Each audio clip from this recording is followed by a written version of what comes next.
Didi B s'est enfin exprimé sur le clash qui fait énormément parler depuis plusieurs mois. Invité dans l'émission Face à Face, l'artiste est revenu sur certaines tensions, des accusations et des propos qui ont circulé autour de sa carrière. Des déclarations qui concernent également Imra, mais aussi une récente sortie de Booba qui n'est pas passée inaperçue. Mais pour comprendre réellement ce qui se passe, il faut aller au-delà des premières phrases. On décrypte ça ensemble.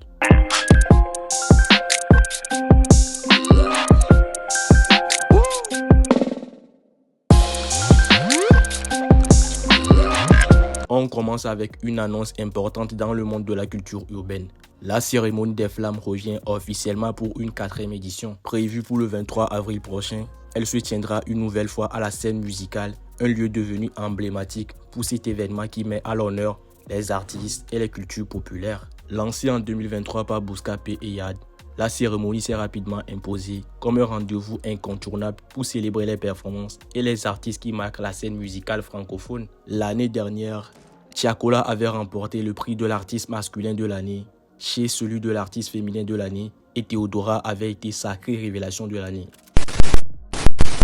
On continue avec le groupe Magic System qui vient de recevoir une belle distinction à Paris. Le groupe a obtenu un single de platine récompensant plus de 30 millions de ventes cumulées en France. Cette certification concerne le remix de leur titre emblématique Premier Gaou, revisité par le DJ new-yorkais Francis Mercier. Un projet qui a permis de donner une nouvelle dimension à un morceau déjà culte, tout en renforçant l'impact international du groupe. Cette reconnaissance confirme encore une fois la longévité et l'influence musicale de Magic System sur la scène africaine et mondiale.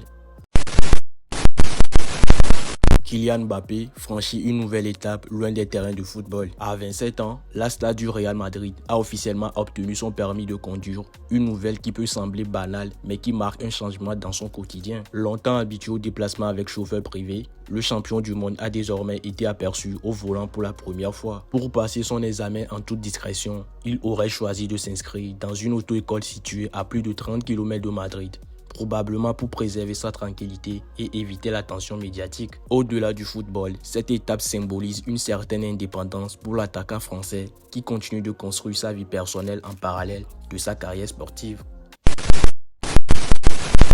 On enchaîne avec un classement qui fait déjà beaucoup réagir dans l'industrie musicale africaine. Wizkid s'impose désormais comme l'un des artistes africains les plus performants en matière de vente d'albums équivalentes avec environ 13,18 millions d'unités écoulées.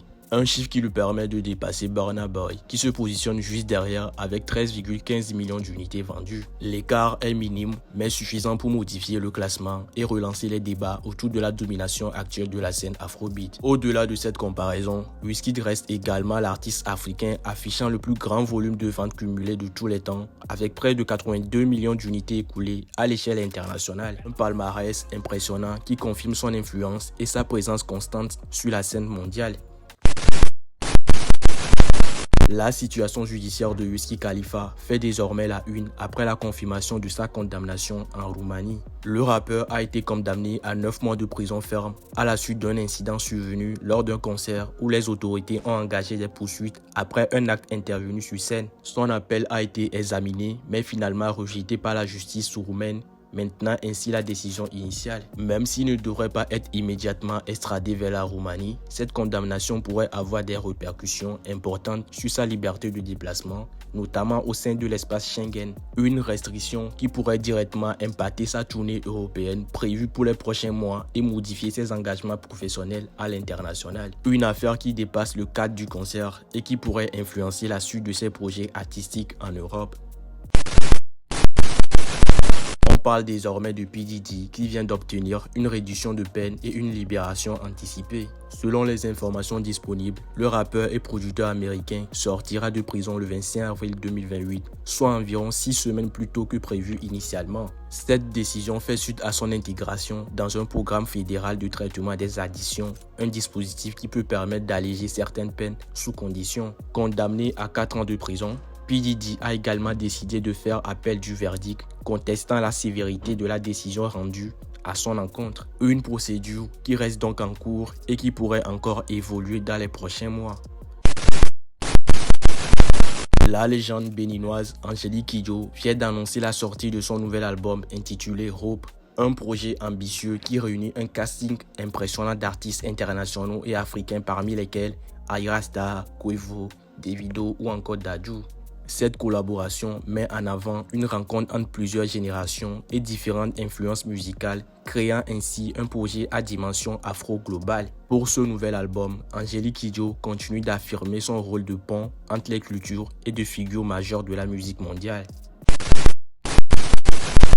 On termine cette série d'actu avec la tension qui continue d'enflammer la scène rap entre Didi B, Imra et les réactions autour de Booba. Face à Fred, dans Face à Face, Didi B a livré sa version des faits, affirmant que le clash repose selon lui sur une volonté claire de prendre sa place dans le game et de remettre en question son règne artistique. Il précise que son rival ne s'attendait pas à une réponse aussi directe malgré plusieurs années de provocation et d'échanges tendus. Dans la même prise de parole, l'artiste a affiché sa position sur les clashs, un terrain qu'il ne souhaite pas faire devenir son principal axe artistique, même s'il revendique des résultats qui parlent pour lui.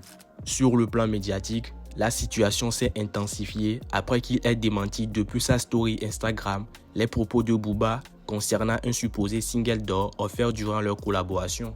Booba a immédiatement répliqué avec des attaques frontales critiquant son ego, sa musique et son parcours, tout en validant au passage le titre commun de TRK, relançant ainsi la confrontation publique. Et pendant que le débat fait rage, les chiffres continuent de parler. Imra dépasse désormais les 470 millions de vues cumulées sur sa chaîne YouTube, devenant le premier rappeur ivoirien à franchir cette barre historique.